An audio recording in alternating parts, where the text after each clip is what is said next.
a very good day to you and welcome to the program. Yes, yet once again, we are in the Kiwi orchard. It's a beautiful summer's day.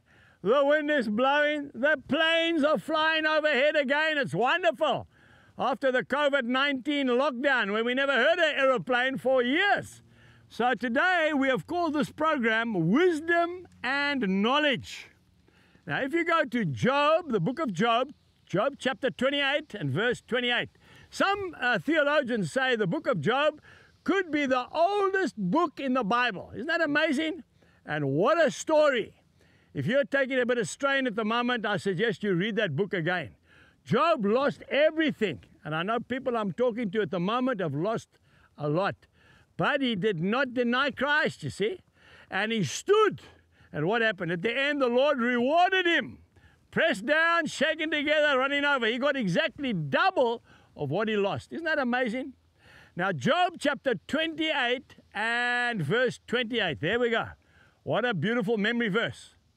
The fear of God, that is wisdom. And to depart from evil, that is understanding. Now, when we talk about fear, we are not talking about being afraid. We are talking about reverence for God. See, we're talking about treating the Lord with respect.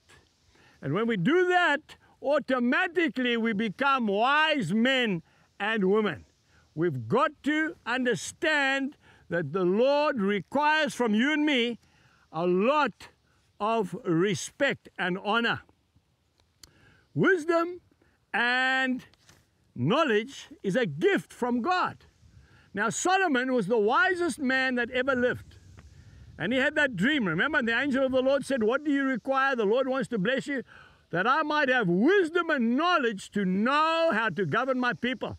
And the Lord said, because you have asked so wisely, I'm going to give it to you and everything else. Do you know that some guys have done a calculation, and they can tell you that Solomon was more wealthy than Bill Gates or any other man on earth. He was the wealthiest man that has ever lived. Isn't that incredible? He had everything. The Queen of Sheba came from Ethiopia. I've been to Ethiopia.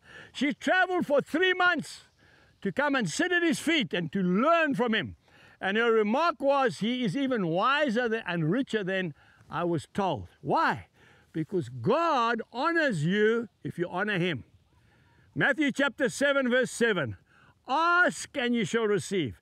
Seek and you'll find. Knock and the door will be opened to you. Folks, don't do it yourself. Do it with God's help. We need people skills. They are vital if you want people to work with you. That's where the knowledge comes from and the wisdom. Always see people as better than yourself. Never preach down to people. Always preach up to people. Often I would ask my staff what to do. You know, when I was farming, I'd be in a tight spot and I'd sit down, turn the engine off the tractor, we all sit down. Now, what is going wrong? And allow them to speak to me. Some of them were illiterate. They couldn't even read or write. But you know something? Because a man is poor, it doesn't mean that he's stupid, because he's a creation of God. And they would start talking to me and they'd give me brilliant ideas from other farms that they'd worked on, see? But some men are so proud, they won't ask anybody. And there's the problem. See, if somebody's doing something wrong, you must show him how to rectify it. Don't shout at him.